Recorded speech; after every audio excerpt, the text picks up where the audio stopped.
you that I will give you 2 bonus tips for all those who are appearing for the competitive examinations.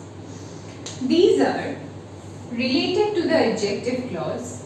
There are another 2 types of 2 categories here. One is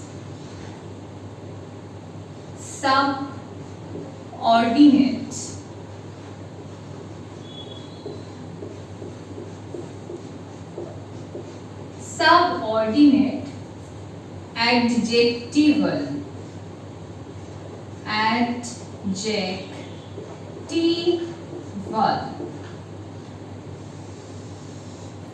subordinate adjectival.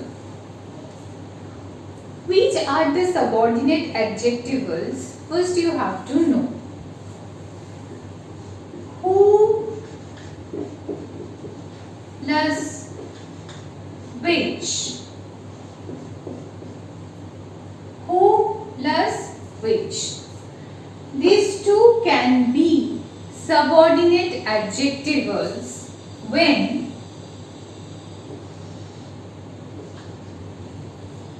they have a restrictive force.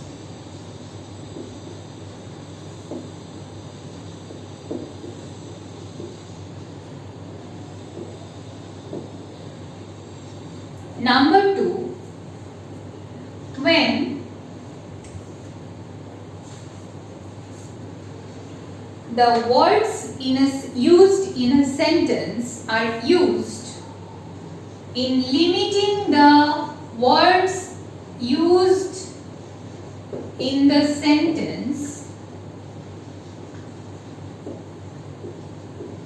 in limiting the meaning of antecedent. I know it sounds quite heavy for you, but please keep your attention and keep patience. Let me explain through an example. This is the boy who stood first in the class. In this particular sentence, who is the subordinate adjectival? Why? It has a restrictive force.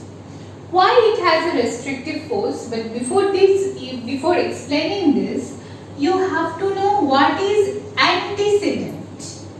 Do you know what is the meaning of antecedent? Antecedent is something which stands before. So, antecedent refers to the clause or to the word or clause or phrase which stands earlier, and they are followed by the particular relative pronoun or relative adverb. Okay, I am telling again. Antecedent is a word or phrase or clause which is followed by a relative pronoun or relative adverb. So here this is the boy. Here this is antecedent and it is followed by who is a relative pronoun. Now coming back to subordinate adjectival, I told you that it has a restrictive force. Why it has a restrictive force? Because this is the boy who stood first in the class. Here we don't have any chance to get any additional information. Here all the information are restricted. That's why it is this who is a subordinate adjectival. The second is continuative adjectival. From the word continuative, you can guess that it doesn't have any restrictive force just like the subordinate adjectival. So what are the characteristics of this adjectival?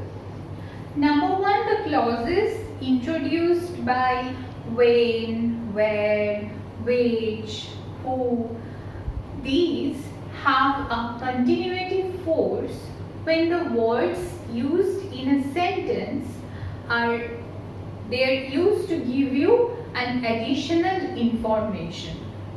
So what are the points? Number one, it have a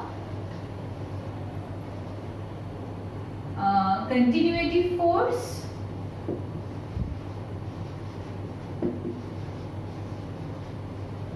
This is number one. And number two is the words used in a sentence will give you an additional information. Additional information. For example, this is the place where he was born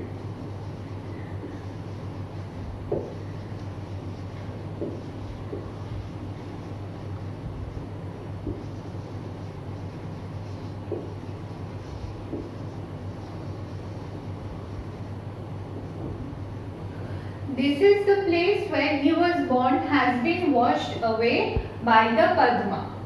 From the particular length of this sentence, you can guess that we are getting an additional information. This is the place, this is main clause, where he was born. This where is here continuative adjectival. Where he was born, and sometimes it takes an conjunction, and where he was born, and here he was born has been washed away by the Padma. If it was a subordinate adjectival, we will stop here, that this is the place where he was born. We will stop here. But here we are not stopping. Here we are continuing with the additional information that place has been washed away by the Padma. So that's why it is continuative adjectival. We will discuss about the question patterns in my next video. That's all for today's video. I think you might get bored after having a class of so many crucial things of English grammar, but you need to have some patience to know all these parts of English grammar. If you know once, and it will really become easy for you to understand. So keep watching, and hope you have enjoyed today's video. And if you have any other suggestion, please mention in the comment box. And thank you everyone. See you in my next video. Till then, take care, follow your dreams. Bye bye.